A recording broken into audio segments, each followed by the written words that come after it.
What excites you most heading into this season? Selfishly, I get to play.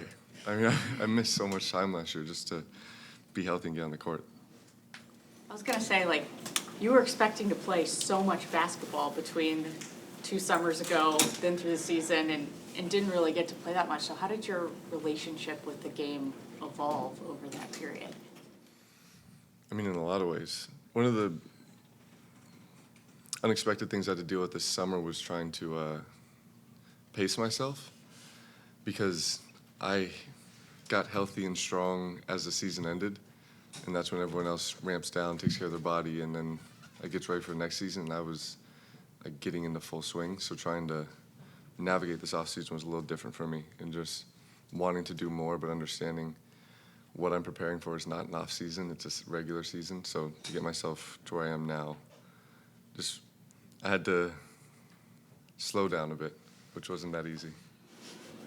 With the addition of Drew, with Donovan moving into a starting role, with yourself, like, what do you feel like the defensive potential for this team is? Massive.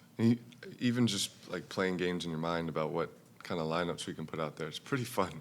Like, we have few all defensive players, and then guys who are right on the cusp. Like, we could put together some pretty ridiculous, as far as just our size and defensive prowess lineups. So, I mean, as a player I'm pretty excited about it all.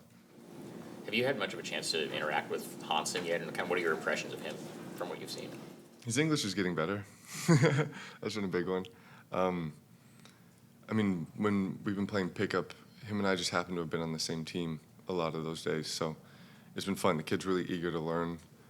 He's got like just some intangibles as far as his feel and the plays that he can make on the court, and then his size is something you can't really teach. And so as he gets stronger and as he gets used to the pace of the NBA, I think he's going to be making some pretty cool plays. People are going to be excited about him.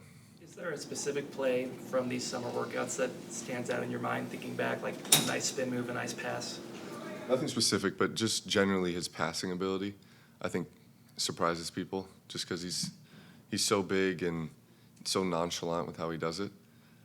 That's probably been that's the most surprising, and also just some of his dunks are just bizarre, because he's still on the ground half the time, but dunking on someone. Matisse, you talked about the couple years you've been here, Chauncey empowering you on the offensive side and how much that's kind of meant to you. You're a kind of guy that plays both free on offense and defense, where you're not kind of pigeonholed. Are you excited about the possibility for what this offense can do with a little more randomness, a little bit more action, a little bit more, I don't know, egalitarian in a sense? Yeah, this offense, for players who tend to get stuck in the corner, this offense is really great to get you involved, to make you feel like you're involved. And ultimately, with any offense, that's the goal, is keeping guys engaged. And the offenses just have a tendency to have certain players get stuck in spots on the court where they don't feel like they're a part of things. And then that creates all types of problems, whether it's engagement, buy-in, or effort on defense. And not that those are things we're necessarily worried about, but the fact that everyone's going to be more involved, everyone's going to be more of a threat, I think it's going to be exciting for guys like myself and Tumani, defensive players who tend to sometimes get lost in the corners, just to be able to make more of an impact.